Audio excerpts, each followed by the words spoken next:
Igor Tregub.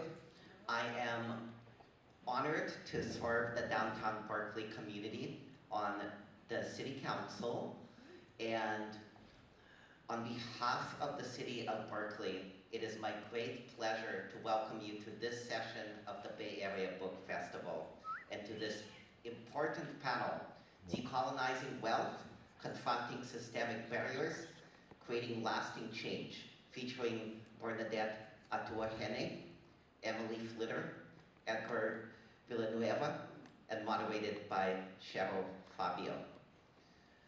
Literature has always been a powerful force, not just for reflection and but for transformation. The stories that we tell and share with future generations. I wanted to give a shout out to my parents who gave me the gift of appreciation for reading, and they're here in the audience, Ina and Alex. These stories that we pass on to generation from generation help us reimagine what's possible, challenge dominant narratives, and elevate voices that have too often been unheard. In that way, storytelling is not just art, it's civic engagement. It's how movements begin, it's how communities connect, and how democracy deepens. Our city is honored to host this incredible gathering of writers, thinkers, and readers. We're so proud that Berkeley, long a beacon for ideas, creativity, and community, in this year's home for the celebration of literature and dialogue.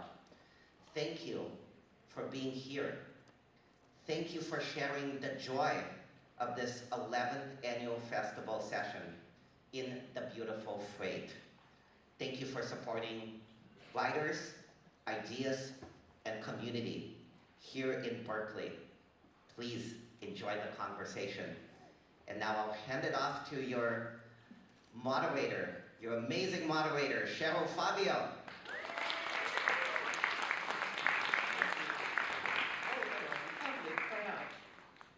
And I think I have an extra mic. So really quickly, thank you everyone for coming out. What a successful book festival this has been. Walking through the streets of Berkeley, it's just, I'm really proud because there's so much activity. Is the Bay Area going to show up for it? And I have to say, yeah, the Bay Area showed up, so congratulations to you. I am delighted and I'm going to admit, I'm also a little nervous, so there's a quiver in my voice, and I'll just live with it. And there's a mic trying to get away. All of these things happening. So you guys are in for a really special treat. Let me say that I'm a filmmaker, and so what happens in my world is I choose a topic and then I dive in like the deep end and swim until I can't swim no more. And so recently I've been diving into reparations, and then I got the call to do this panel, and what an amazing group of books that I got to read as I'm diving into this, into this really complex topic. So thank you for coming out. Thank you for being here. We have people traveling from New York via Hawaii, New York, and Detroit. So let's jump right in. Our speakers are, give me 2 seconds. Our speakers, Bernadette, I've been trying to practice that last name. I have to hear it. Atuahene. I was close. Atuahene. Okay, well here's that. Let's get that runaway. He took it. We need another mic, please. So Bernadette Atuahene is a Harvard and a Yale-trained property law scholar. She focuses on land and homes stolen from Black people. She holds the Dugan Chair. You know, the reason I can't read this is I don't have my glasses on. Here we go, and they got bits. Okay, wait, let me not take up a whole lot of time with these personal issues. Okay, here we go. Okay. Anyway, so she's focusing on the land and homes stolen from Black folks. She holds the Dugan Chair at the University of Southern California, the Gould School of Law, and was a South African Constitutional Court judicial clerk. Additionally, she consulted for South African Land and Claims Commission and practiced at Clearly Goblet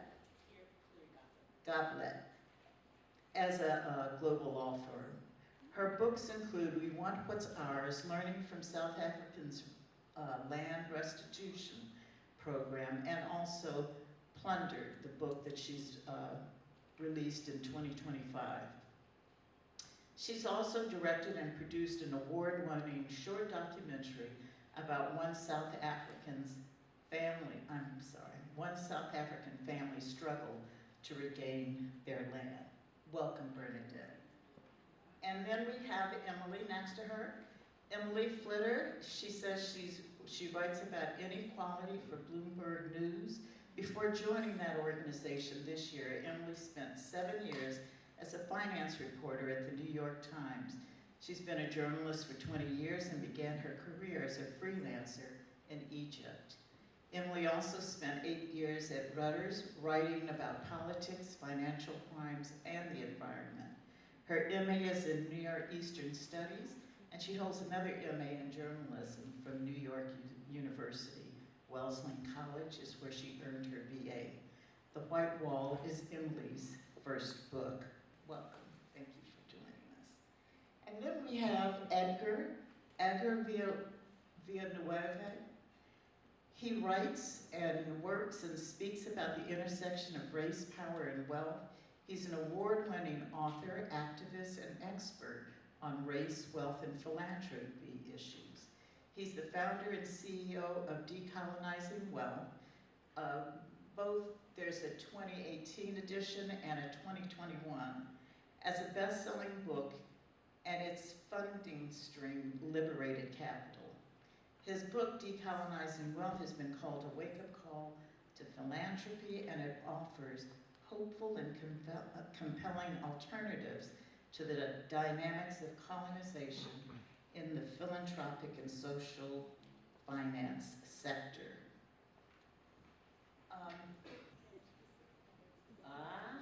Your sister, is she local? She's from Ghana.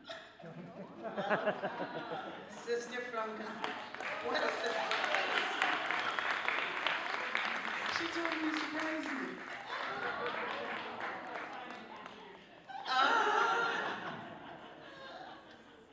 That's lovely.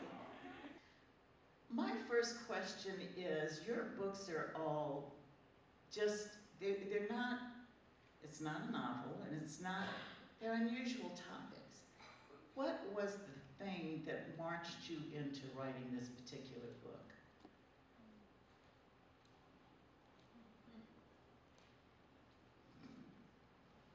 Sure, I'll start. Hi, everybody. Good to see you out there. I'll try to be brief. I really just come around to begin to think of myself as a writer, and I think my agent might be here, so don't be mad at me. But I didn't really enjoy writing. I come from an oral tradition from the South, which you'll hear my accent and storytelling folk, and but I worked inside of philanthropy, this industry of philanthropy, and it is a very nuanced, interesting industry where wealth and power is really concentrated with a handful of people who decide a lot of things that influence the entire nonprofit sector. And I found myself as a young Southerner from a poor family, Native American, thrown into this world. And I thought to myself every day, people would not believe the things that we talk about in here. People would not believe this, they would not believe that. And started kind of just journaling my experience, and there were a lot of painful experiences being in that place.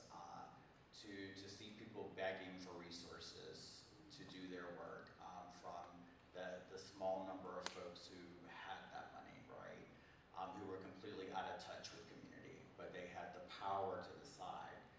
And so navigating that space, I got to a breaking point where I left the field. I felt disillusioned. I didn't think that working within philanthropy was a place for me. Working around money felt toxic. And I went on a healing journey. And I went back home to North Carolina. And I had an elder there that I was speaking with, and she said one thing to me that changed my life. I said, Donna, I don't think I can work with money. It just feels wrong or something. And she said, the medicine that has chosen you is money. And when she said that to me, in Native communities, something that is medicine is very sacred. So that sent me on this whole journey to really understand how money could be something that is sacred, that could have a life-giving force, that can repair, that can heal. And out of that, a book just came out. I had to write it. I didn't have a choice. It was a calling to write it. Powerful. Emily, how about you?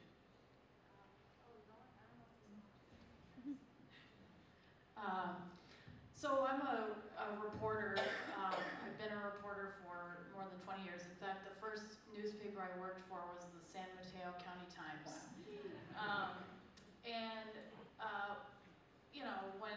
When you spend a lot of time in the journalism world, a book becomes something that is sort of an eventuality, or could be. But the interesting thing is that I started writing about banks right before the financial crisis, and it was sort of an accident. I moved to Washington with a boyfriend, which is the dumbest dumbest career move. And I needed a job, and I got a job at a newspaper called American Banker Newspaper, which I thought was gonna be deadly boring. But my first day on the job was August 1st, 2008. And it was awesome.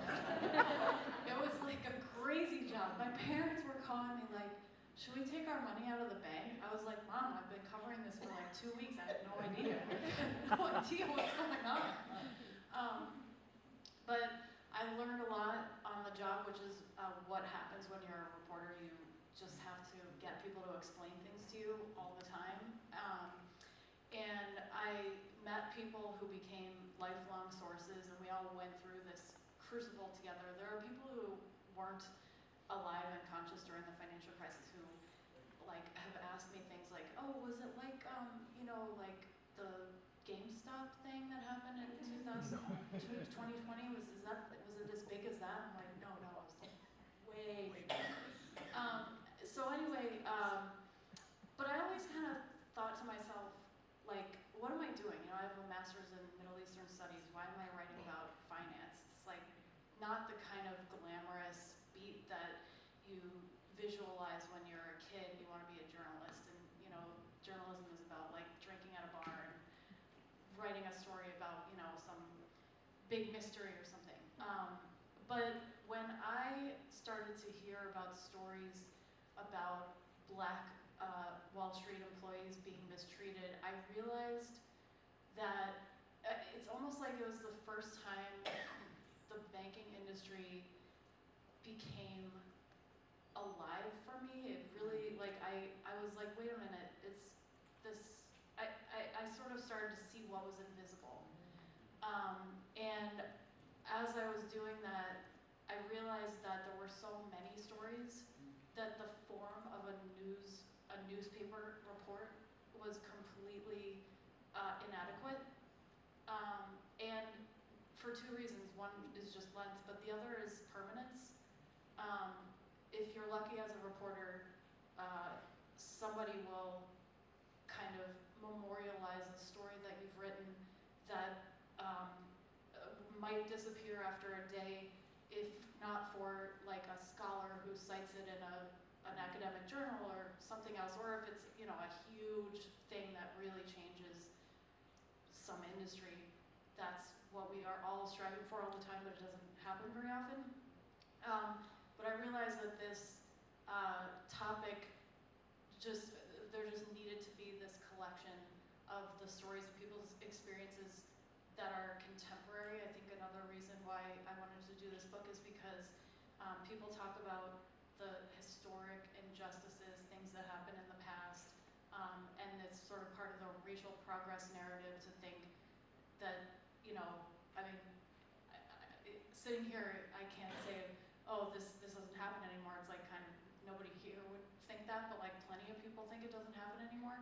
And so I really wanted to do a collection of stories about what's happening right now. Thank you. And how about you?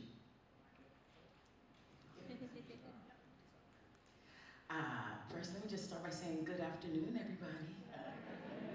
Okay, guys, I'm from the Black church. Y'all could do better than that. Good afternoon, everybody. Good afternoon. All right. So first, I just want to start by thanking everyone from this festival. The level of organization has been phenomenal. It's just such a blessing to be here.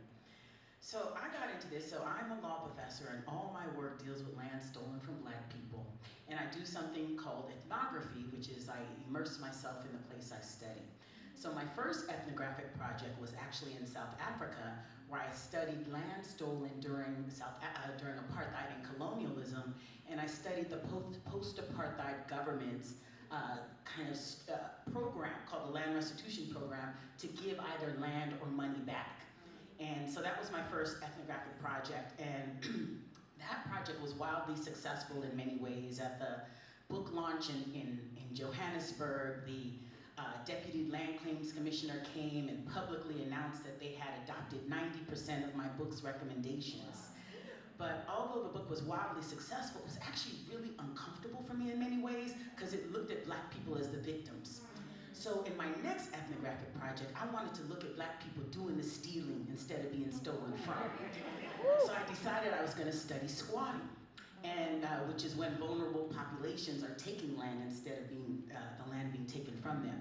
And the last biggest squatting phenomenon in the US was actually on the Lower East Side of New York. My colleagues here are both from New York. But what's currently happening in Detroit far outpaces anything that happened on the Lower East Side of New York. So that's how I got to Detroit. I won a big National Science Foundation grant to study squatting in Detroit. And in the law, there are two kinds of squatters, what I call a takeover and then holdover. So a takeover is someone who just rolls up on a piece of land and takes the land, what normal people think of as a squatter. But I'm a property professor, and I teach my first year property students about something called a holdover.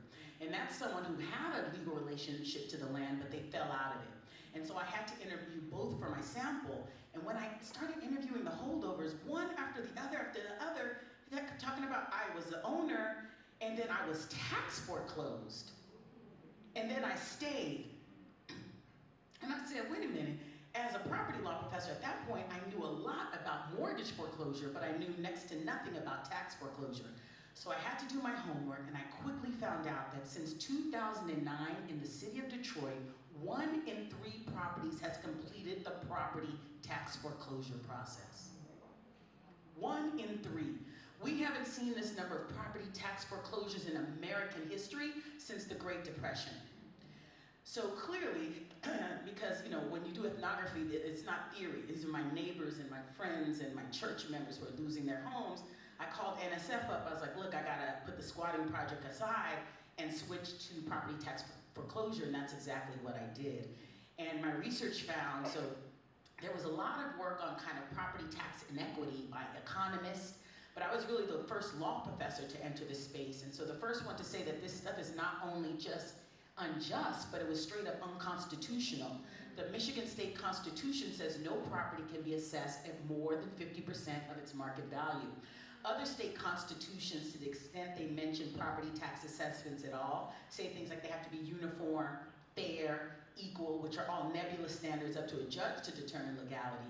Because Michigan has this ratio, it means people like me can come in and crunch the numbers to determine legality, and our findings were shocking. We found that between 2009 and 2015, in each of those 7 years, anywhere between 55 and 85% of properties were being assessed in violation of the Michigan State Constitution. And when we broke the data up, we found that the lowest valued homes, 95% or more, were being assessed in violation of the Michigan State Constitution, but the highest valued homes, it was less than 20%. So it meant that the burden of this illegality was being borne by the most vulnerable homeowners. So that's how I got into studying this property tax foreclosure crisis, and which is the core kind of case study of my book, Plundered: How Racist Policies Undermine Black Homeownership in America. You know, I think part of it, in listening to you, the thing is that all of three of these industries have gone unscathed. The government doing their illegal act, banking. Every time I'm in a conversation about, particularly about Black folks, but you know, Native Americans, some Latino folks as well, the banking industry is never held accountable. And philanthropy, I mean, those people, that money is so sought after and valued that nobody would even think to, until you did, think to challenge that. So I want to start back with you.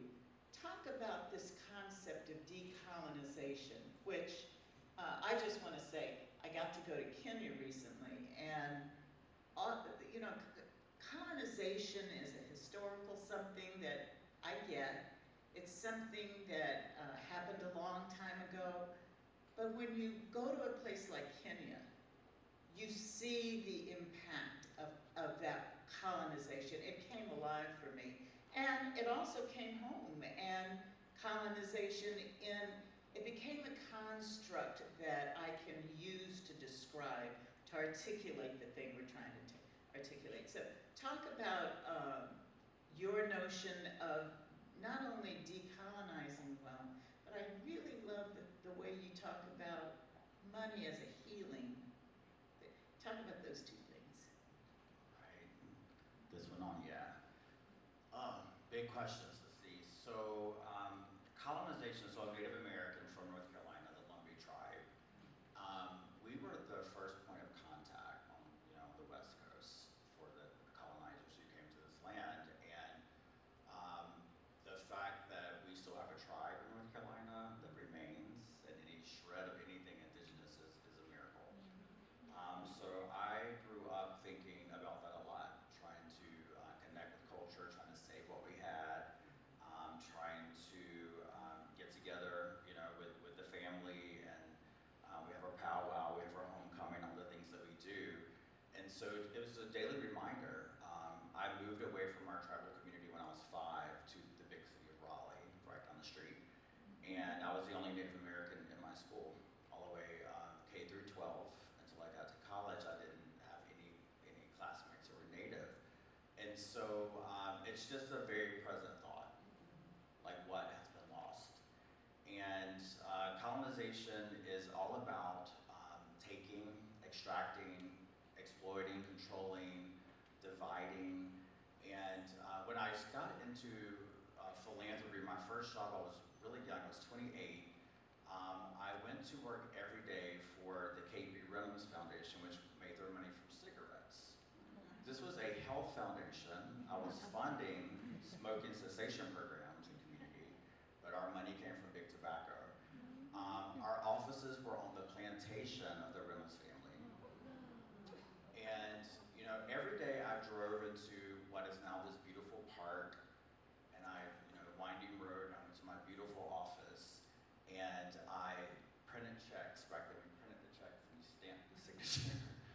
And I saw where that money was going and where it wasn't going. And I remember trying to make the case to fund Native-led organizations or tribes in North Carolina. Not one single one was being funded at that time. I remember trying to make the case for Eastern North Carolina, where we have counties that are 90 to 95% Black, trying to make the case to move money to the poorest counties. That was the mission of the foundation, after all. And hearing all the coded racist language, they don't have the capacity. Let's wait and see. Maybe next time. They need to grow a little bit more. All these things and so we would have our convening of all the people we were funding.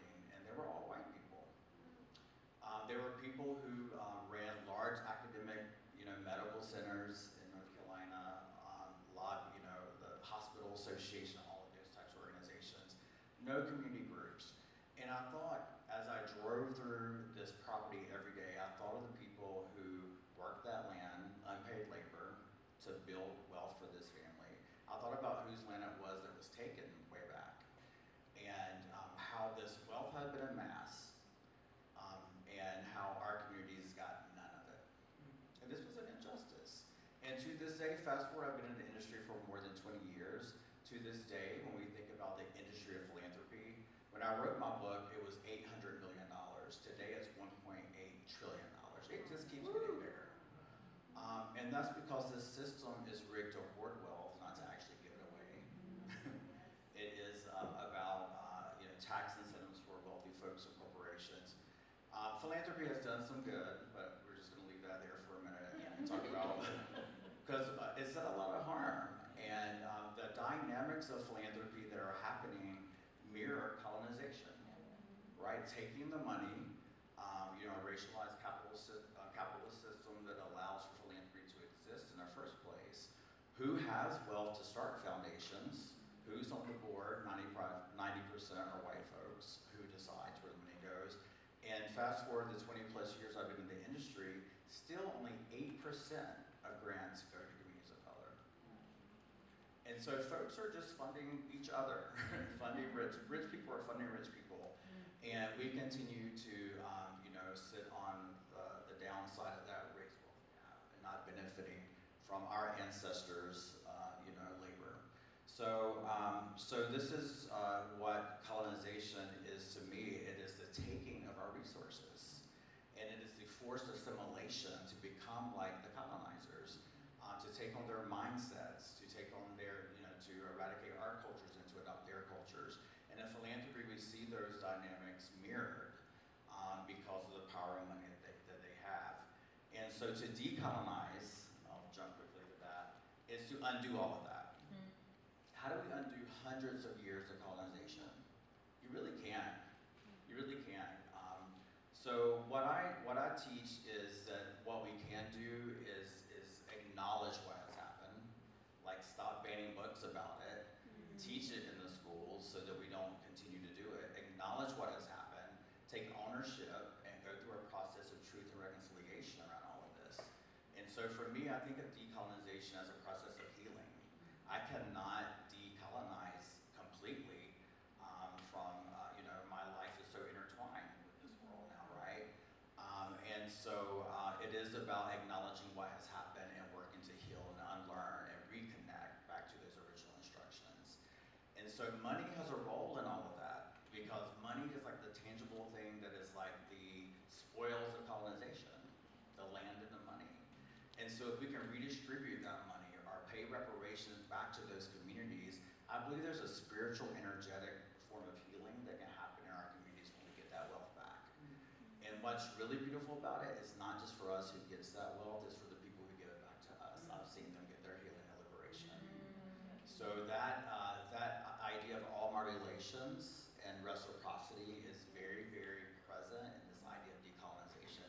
It's not just about benefiting one group or another group, it's all of us. We'll come back to how philanthropy has interacted with your book. But before we do that, how did the banking industry get away with all of its bad deeds and never being accountable? How has that happened over time?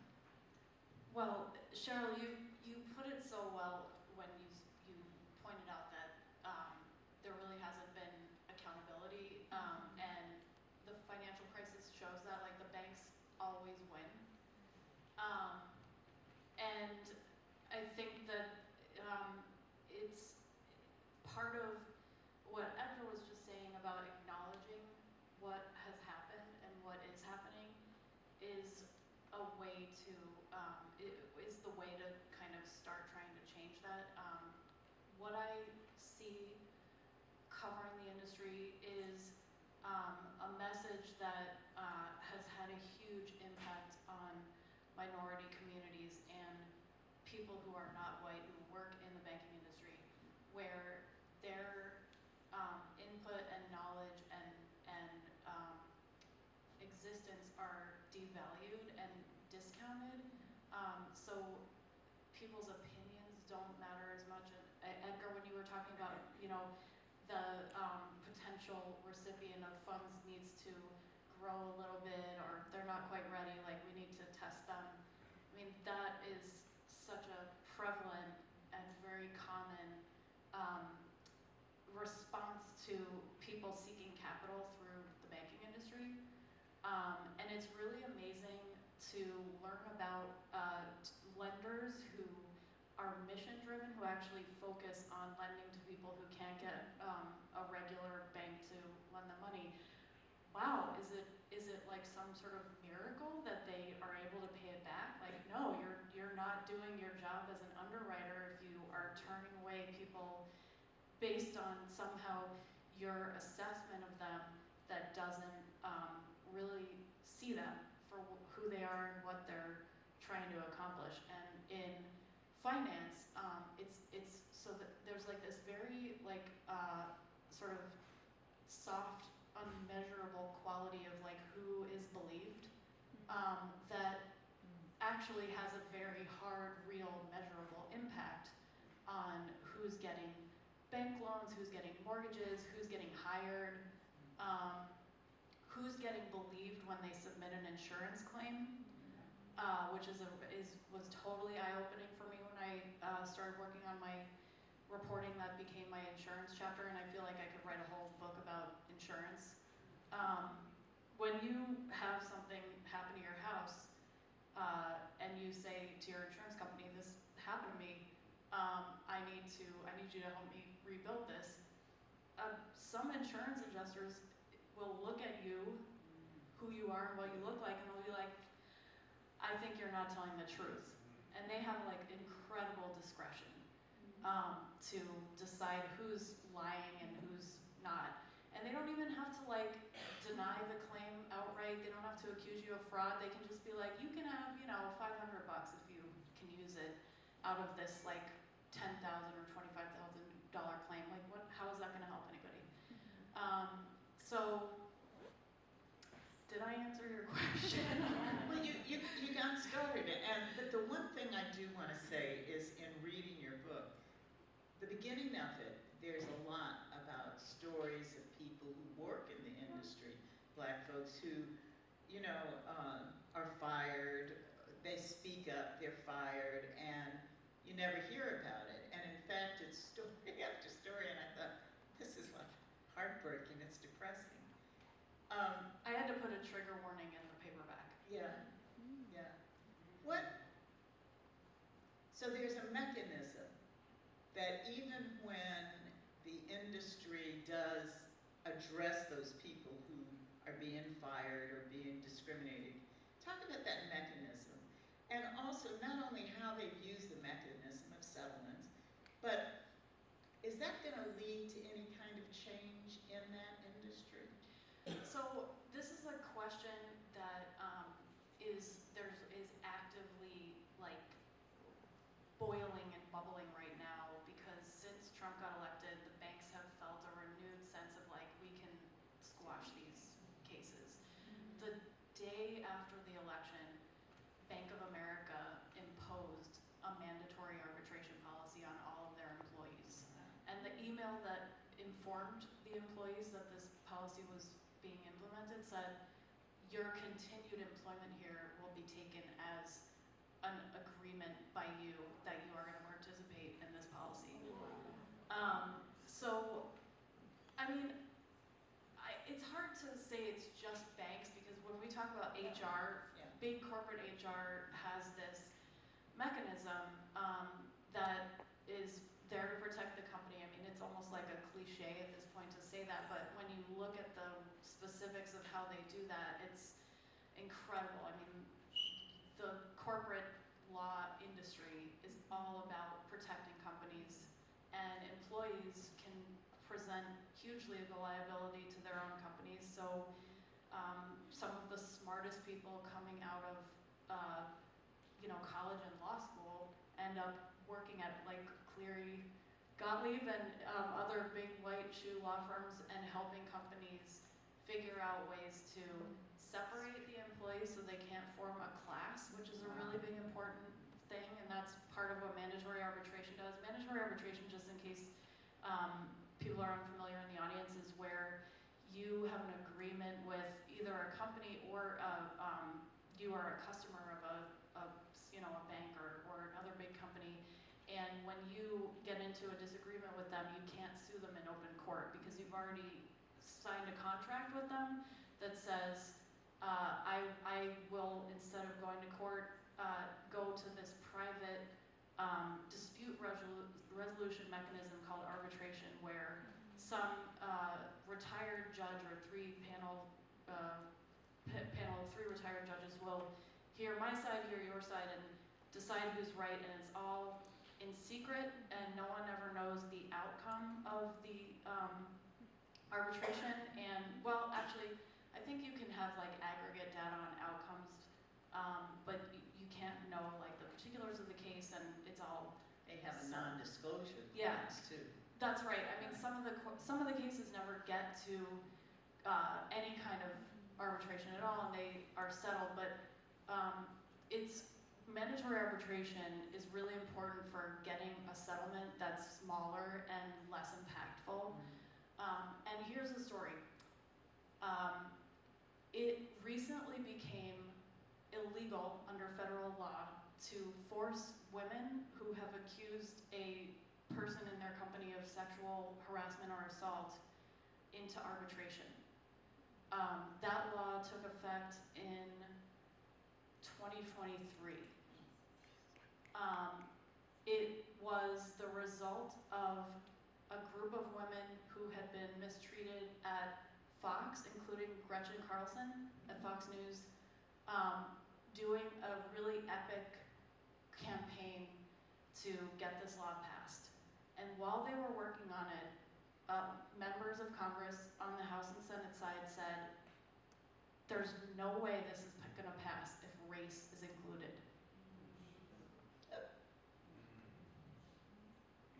Cheer on that. Okay, wait. So it passed. What does, for me, one of the things about that part of your book is that many of these suits had a non-disclosure. They were settled. So each person is re-litigating the same thing, and there's never any forward movement because we're gonna settle and you're gonna have to sign a non-disclosure. So in my head, I'm not seeing how we are going to ever be able to hold the banking industry accountable for not only what they've always done, so now most people are aware of redlining and all of that, but also what they continue to do. Is that where you live? Well, yes and no. I wouldn't want to say that that's the case without acknowledging the really hard work that several lawyers who have devoted their lives to this. I write about one of them, Linda Friedman, who's based in Chicago, and she has sued basically every major bank for on behalf of Black employees who are being mistreated over the course of 40 years, and has convinced the banks, some of them even who had mandatory arbitration clauses, to let employees form a class and immediately enter into a settlement. The settlements have included programmatic relief, which means, for instance, there's one that's in effect right now against Wells Fargo. The case is Lance Slaughter is the lead plaintiff. Wells Fargo was basically shunting Black wealth managers into neighborhoods that were, did not have a lot of wealth in them, where they were not going to be able to meet their performance metrics that they were being asked to meet. They were being kept off of teams of wealth managers where they could access very lucrative business, and they weren't being allowed to share bonuses that were being given out. The Slaughter programmatic relief agreement that Wells Fargo entered into has actually just been renewed in the last year because the bank didn't do enough to fix this problem, so they've agreed to extend it, I think, to like part of that is they're supposed to really try a lot harder to get Black wealth managers onto teams where people are doing a lot of really good business, to think about how the bonuses are distributed better, like to give Black employees a bigger share in bonuses, and track all of this stuff. But guess what? The federal government has just said, if you're even gonna track this stuff, you better not take one step in the direction of discriminating against white people. And so we actually, like, I'm trying to figure out right now, what does this mean for Wells Fargo? But just to say one more thing about your question, because I mean, it's a huge question. I feel like I could talk about it all day, but there has been a change. And if you ask Linda Friedman what has changed, it's that the banks, or the people who are experiencing this, who are going through this, are starting to access networks of other people who know what's going on in ways that they could not even 20 years ago, when there was a lot less kind of like acknowledgement that this was going on. So even if the settlements haven't fixed the problem, for instance, Bank of America is under, I think they're kind of, it's past, but at one point they had a $150 million settlement with their Black wealth managers, and they were supposed to hire more wealth managers who were Black and put them in more diverse places in the country. And I talked to the guy who was the lead plaintiff on that case, and he's in Nashville, and he said every time a Black wealth manager leaves our area, they bring one new person in. So like the whole thing hasn't changed. But the sort of like awareness has changed. And that's not nothing, but it's certainly not enough. Actually, the government doing this illegal thing at the level that the government has done it in Detroit. I have to start by saying, you know, I tracked kind of what has happened here in Oakland in terms of governmental actions to enforce segregation and then maintain it up until today. Has this happened like at the level that it's happened in Detroit anyplace else? Yeah, absolutely. So, you know, what's important to understand what's happening in Detroit as ground zero for a national problem. The most recent research shows that Blacks and Hispanics on average pay a 10 to 13% higher property tax rate than whites for the same bundle of goods, which equals $300 to $400 more per year. So it's important, again, to understand Detroit as ground zero for a national problem. But it's also important to put this particular event in its context, right? Because this is just the latest chapter in a longer history of racist policies. And, you know, in my book, I have two grandfathers, one white, one Black, and they're both sharecroppers. And so one was a Black sharecropper from North Carolina, and the other was a sharecropper from Italy in a system called Mezzadria.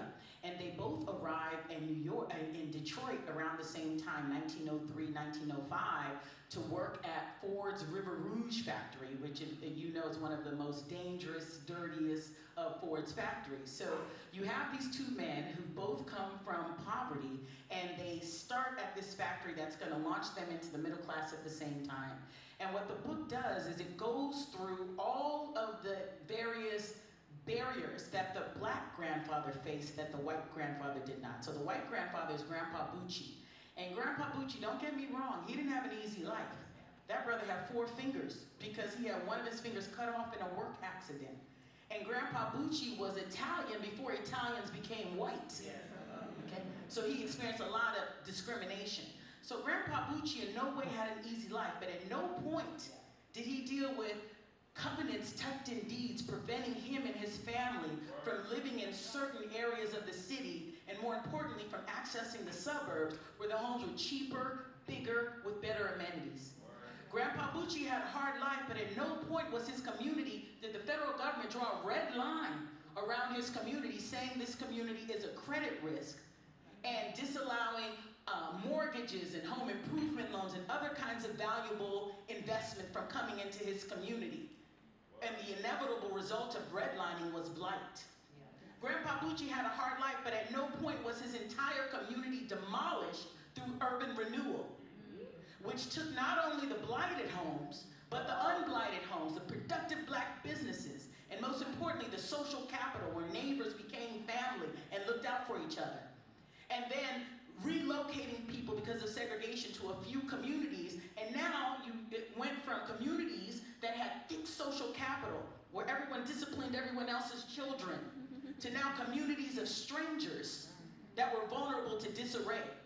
Grandpa Bucci had a hard life, but at no point was he dealing with blockbusting, where because of redlining, black people actually became pariahs, and it didn't matter. You could be a good white person, but you didn't want a black person coming into your neighborhood because they would drop the value because of this federal policy of redlining, right? And so black people come into a community, white people sell at fire sale prices, go to the suburbs, and then they resell to blacks at a higher price. And a community that was majority white becomes majority black in a matter of a short amount of time.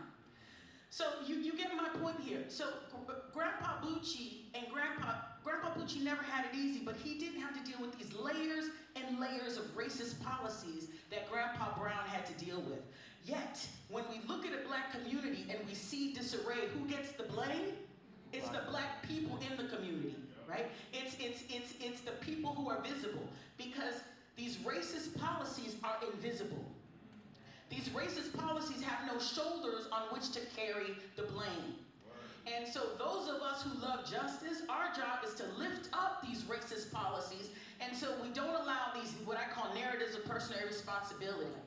Black people don't have what they have because they did, because, you know, this idea that Grandpa Bucci has what he has because he worked hard. I'm here to tell you Grandpa Brown worked hard too. Grandpa Brown worked hard too. And so it's really important to, again, uplift these racist policies that are doing big work, yet how we explain it is with narratives of personal responsibility. Oh, it's black people are having babies out of wedlock, they don't want to work, they're committing crime, right? All of these narratives of personal irresponsibility is what we are sitting with. And so again, I'll say again, those of us who love justice, our job is to lift up in every conversation these structural issues, right? And when I say a racist policy, I'll just close on one thing to say, you know, in my work, I don't use the term structural racism. I don't use the word systemic racism. What the hell is structural racism? What is it? What is it, right? And so what I use is intentionally use the term racist policies, which is any policy, practice, law that causes racial inequity. Why do I like that? It's because, again, you take out the blame. Because if I sit here and I punch this sister, I would never do that. It would be absurd for us to have a conversation whether I meant to punch her or not. Let's get this sister some stitches. My face connected with your fist. Let's get her some stitches, and that's what racist policies, this language, it shifts our conversation from America's obsession with intent, right? To where I don't care about intent. The point is you're bleeding and you need some stitches. And also when we switch our conversation to one talking about race, again, in the title of my book, Plundered, How Racist Policies Undermine Black Homeownership in America, when we switch the conversation to talking about racist policies, that forces the person making the claim to actually articulate the levels of policies and practices. Like in the case of Detroit, the point is, the problem is they're using averages. The problem is they have an 18% interest penalty attached to property tax debt, which only makes sense if people actually have the money and are refusing to pay. If you're poor, adding an 18% interest penalty makes no sense. And in the book, I go on and articulate the policies. And now, guess what? Those of us who love justice can get to work and start disassembling those policies. And that's the work we must do, is to lift up, okay, we see a racial inequity. What are the policies, practices, and procedures uplifting and making that inequality? And then we need to get to work on disassembling those racist policies. You know, in this moment, there's actually two things. I want you to hold in mind that we are also in an environment where the people we're protecting are the white folks.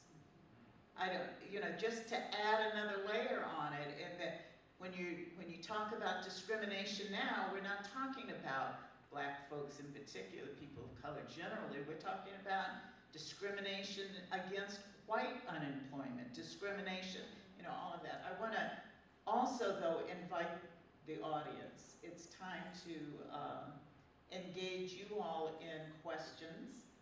And do we have a mic that's running? Yeah. I see a gentleman right here. Right here. Right here? Okay.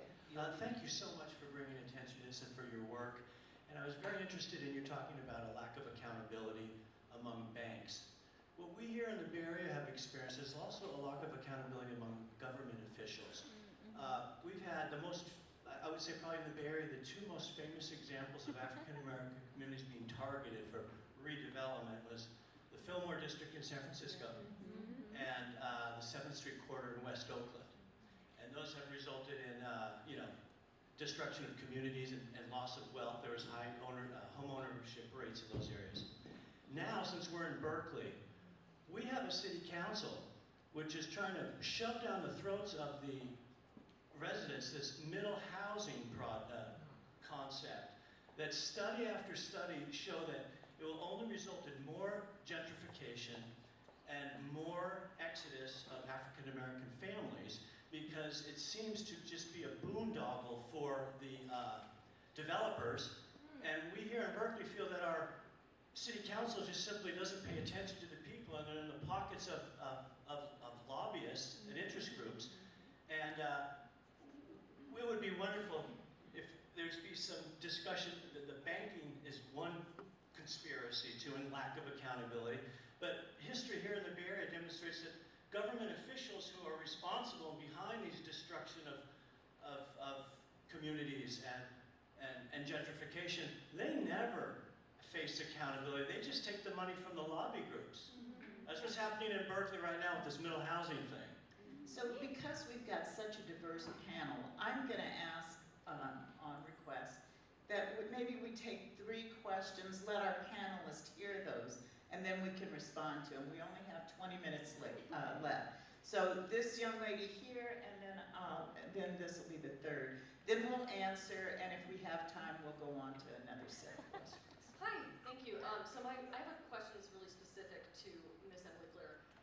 What inspired you to get a degree in Middle Eastern Studies, and have you ever thought about following the money from essentially the plunder of the Middle East and North Africa and Southwest Asia, like Afghanistan, over the last 30, 40 years, and the connections between that plundering and big banks and big investments in the United States, and how it affects our economy and things like the housing crisis and the crisis in Detroit? Okay, wait, hold on. We're going to take a 3rd question. Yes. Hello, I'm Bernadette Atuahene. Bernadette Atuahene is my baby sister. Okay. Woo! I wanted to embarrass her a little. My question is about what you said about those who love justice. I want all 3 of you to talk about this, because it's not just you. Where do you find the allies? Where do you make sure you get a group, a team of people who love justice? And what does that look like for each of you? Wonderful. 3 really powerful. Okay. I can start by just saying, so one of the things in Detroit is once we saw these horrible inequalities, before I went to law school, I was a community organizer in South Central LA. And so, I'm unlike many other professors where they kind of see a problem, write about it, and move on. That's not how I roll. So we saw a problem and we started organizing. And so we have something called the Coalition for Property Tax Justice, and we have 3 goals. It's a coalition of over a dozen grassroots organizations in Detroit. Number 1 is to stop these illegally inflated property taxes, not only in Detroit, but throughout the nation. Our second goal is to stop these foreclosures, because you wouldn't believe that although we have all this empirical evidence, there's still foreclosing on people. And third, it's to provide compensation. Again, because you can't just have all this empirical evidence of illegality talking about some, oops, I'm sorry, we need some compensation. And so we have something called the Dignity Restoration Project, where we're raising $100 million to compensate the hardest hit. And we define the hardest hit as Detroiters who lost their home because they couldn't pay their illegally inflated property taxes that they were not supposed to be paying in the first place. And that's the point I haven't talked about yet, because in Michigan we have something called the property tax exemption.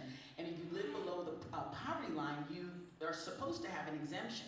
But the city of Detroit made that exemption so difficult to achieve that over 30,000 homeowners lost their homes for illegally inflated property taxes they weren't supposed to be paying in the first place. And through our activism and power building and organizing, we now have a solution that currently, if anybody is below the poverty line, we can get their property taxes to zero. So, and that didn't just happen. That was a lot of work, a lot of organizing. But we still have the people that before our movement started and before we got these wins, what about them? And that's what the Dignity Restoration Project is about. And if you all are interested in learning more, it's dignityrestorationproject.org. Again, dignityrestorationproject.org. And you're right, those of us who love jobs, it's about forming coalitions and getting to work, right? Stop the talk shop, right? And let's get to work. Let's talk after. So I wanted to address Ms. Atuahene's question because I've talked about my book.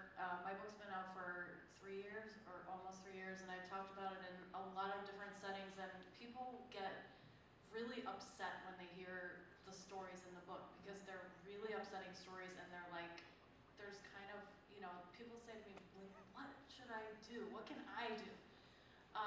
As a journalist, it's hard for me to give advice, but I am animated as a journalist by, and I'm going to use a bad word here, calling bullshit on people who are full of hot air. And when I see slick TV commercials that make it seem like these huge brand name financial companies are beloved by all, including Black people who can easily use their services, I'm like, bullshit. And I think it's really important to take your own brain and spend some time thinking about how these companies are trying to bullshit you. And I think it's, and even though that doesn't mean that you're, going somewhere to volunteer or giving anybody money, which I'm not saying don't do that. But it's really important for people to really second guess the narrative that is being put forth in the public communications of these companies, which cost millions of dollars per company. They spend a lot of time thinking about it, and the fact that they do it over and over again, like JP Morgan has done work in Detroit. They've done philanthropic work in Detroit. They tried to expand their presence. I have a part of my book where I talk about what that really means, but they are gonna tell you that they have saved Detroit. Just why? Why are they telling you this? Did they? Think about it. That's how every single person in this room, whatever you do, can be involved. Use your brain. When you're watching, I love hockey, when you're watching hockey and all the big corporate people who are trying to be affiliated with the sport that you love, what are they really doing? And who is affected by that? Just think about it.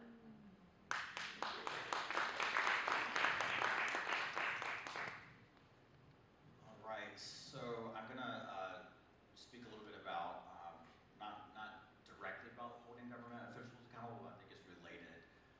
The love of money is the root of all evil, right?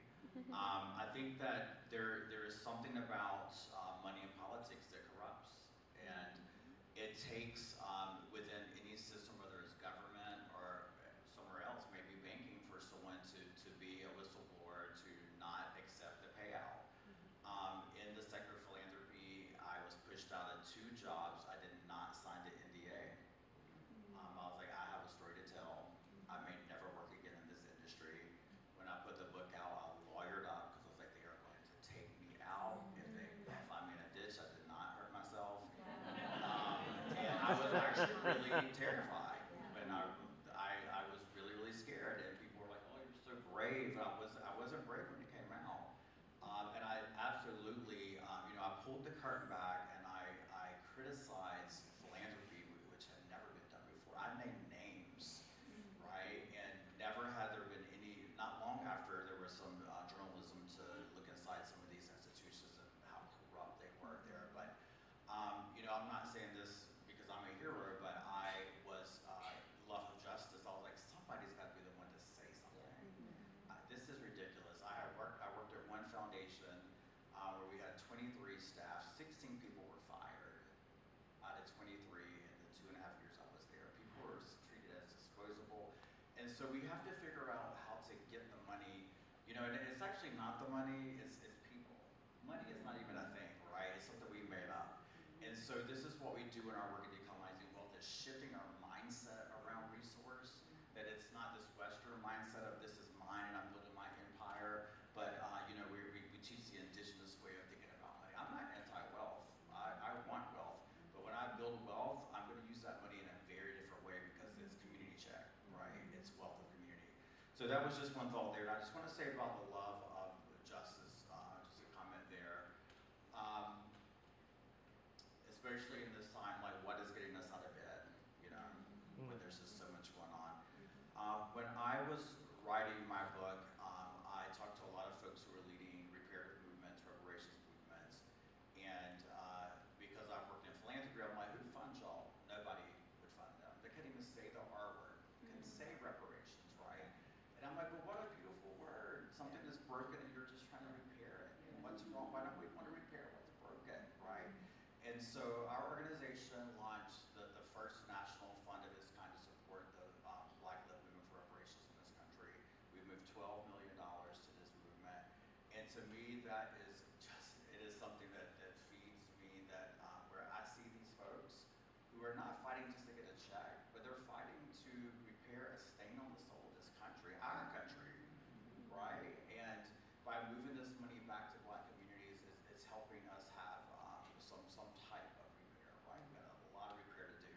And so that is what I see in terms of the love of justice that's getting me out of bed every day, and I think we all can be a part of that and doing our own healing around our trauma with money, because I've seen many folks who are part of our movement ascend to high places, right, and have that proximity to wealth and power, and they flip, right? So it can happen to any of us. I've seen people of color run foundations and behave no different, right? And so we have to do the healing around the trauma of money so that we don't continue to act in a colonial type of way. So that is for me, justice is about healing. It is unlearning, it is relearning, it's having a spiritual transformation, getting out of our heads and letting some stuff sit right here, right? Go to ceremony, whatever you need to do to feel something in your soul. And for me, that's what I hope is going to sustain me a little bit longer in this mess we're in right now. Well, I really like the fact that you're pushing back on the fact that reparations is a popular word right now. And you're right, it's a beautiful word. Instead of repairing, we're trying to act like none of it ever happened, which is an illness. And I think it's just a mental, we now have too much evidence to pretend like none of it ever happened. So reparations is something I think a lot about. All my work deals with land stolen from Black people. And, there's a big debate. Where do we start reparations for Black people? Is it in slavery? Yeah. Ta-Nehisi Coates says, no, let's start with Jim Crow. My position is, let's start with yesterday, when they stole this land in Detroit, this 80% Black city called Detroit. Because if we can't get it right in Detroit, where the harm happened yesterday, then this whole reparations movement is in peril, right? And so this is this Detroit case study, again, where no one's even fighting the empirical evidence. The mayor has admitted it, so if you can't get it going where the empirical evidence is uncontested, then this whole movement is, again, it's in peril. So I really do believe that this Detroit case needs to be the starting point of our larger reparations movement. And that's right. We have about 8 more minutes, right? So the second half of this is creating lasting change, right? So we talked a little bit about decolonizing. We are in agreement that we need to repair some shit, some recent stuff, and some historical stuff. And you know, the one thing I wanted to say to you is that in reading your book, when you hit those two artists, the whole tone changed. I don't know if we're gonna have a chance to talk about that, but that was amazing to me. I felt this complete shift, and I wanted you to address how did that happen? But we're also talking about creating lasting change. So maybe we can kind of do closing here. If we get through that and there's time for one more question, we'll take that one more question. Let's see how far we can go. How do we create lasting change? Yeah. Oh, man. You know, I think that it's really understanding your calling. Can you hold the mic closer? Oh, thank you, sorry. I think it's about really understanding what you are called to do and respond to that calling and do it with all your might. I never in a million years thought my calling would be to work with wealthy people, right? To work with some of the wealthiest people in this country, to take them on journeys, to help them understand that, you know, the trauma of their wealth and how confining it is, and to liberate them from that so I can get that money for my people, right? It takes an enormous amount of empathy and a lot of healing that I have to do to be in that space, to be in the belly of the beast, to do that work. And there are some folks in movement who don't understand why I would even go, right? Somebody has to go. So I think it's really understanding what your lane is, and also looking up and seeing what other folks are doing. We need an inside-outside strategy. We need spiritual workers. We need folks taking it to the streets. We need folks inside of banks who understand all of that stuff that disrupt, right? And from the inside out. So to me, that is what lasting change looks like. Is like really responding to your calling. Anybody that's here today, you must have a calling. You're here. You care. And so what is it that you would that you need to be doing, and do it with all your might. And the last thing I'll say is that you know, I think that we also need to be asking ourselves at this moment, how can we have more grace for each other? I'm so fed up with this cancel culture stuff, the criticism in the progressive movement, and the fastest growing movement in the world right now, not just a faith movement, any kind of movement, is the Pentecostal church. And I read a lot about that and researched that last summer. I actually grew up in the Pentecostal church. I grew up in a right-wing, evangelical, conservative situation, and I came all the way over here. How did I get here? Because people had grace, and people taught me. And so to move forward, I want to just push us all. Like, we're not going to let people into our, you know, at our dinner table who's trying to harm us, right? But we've got to have more grace, and we've got to find a way to not be so contentious around, you know, we have to agree on all 10 points all the time, or we're enemies, right? And so we're so busy fighting each other that they're over there doing something else and winning. And so do you want to fight, or do you want to win? So I'm pushing myself for long-term change to find ways to try to find grace for my brothers and sisters, not cancel anybody, and also, like, how can I be a part of bringing somebody new into this movement?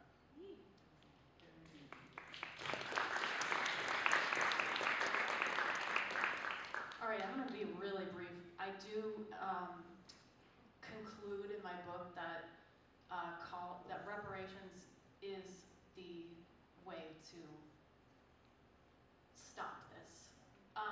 Specifically, big banks should use all of the machinery that I discussed before to advocate for reparations. They should take their power of public communication and use it for something real. I believe that anything short of that is going to perpetuate the system that we already have. And again, I think that everybody can be a part of that by speaking about it. A lot of the conversations that I've had about the book have, you know, focused on, well, what else can people do? And if you are a person with wealth, you can help by distributing it communities that have been damaged and are still being damaged by the power structure and the people in it, the racist power structure. I'm gonna stop there. So I would say 3 things. So the organization I run is called the Institute for Law and Organizing. So clearly I think that the main thing is organizing, power building. Right? We've got to figure out what the priorities are in the community. You know, we've got to do the power mapping, figure out what the community wants, who has the power to give the community what they want. So I think organizing is front and center in terms of the way forward.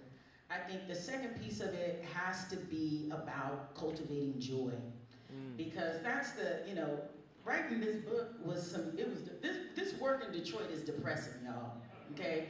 Because it's real for me. When you do ethnography, it's not theoretical. Like, it's people crying, my neighbors who actually lost their homes. This is not a game. So the only way we make it through is cultivating joy, being super intentional about cultivating joy. And I think third and final, you know, my thing that annoys me the most is, you know, when folks kind of come into the social change space, they're always trying to create something new. Stop trying to create something new. Stop it. Look at who's doing the work and get behind somebody. Get behind them, make them stronger. Stop trying to be in front and creating something new. Girl, bye.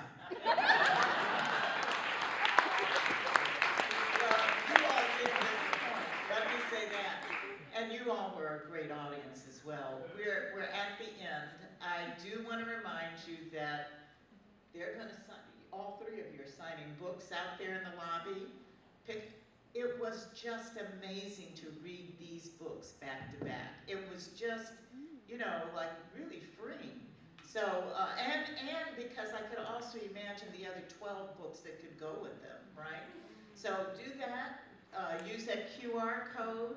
Be good to yourself, find grace with your neighbors, and thank you so much for being here.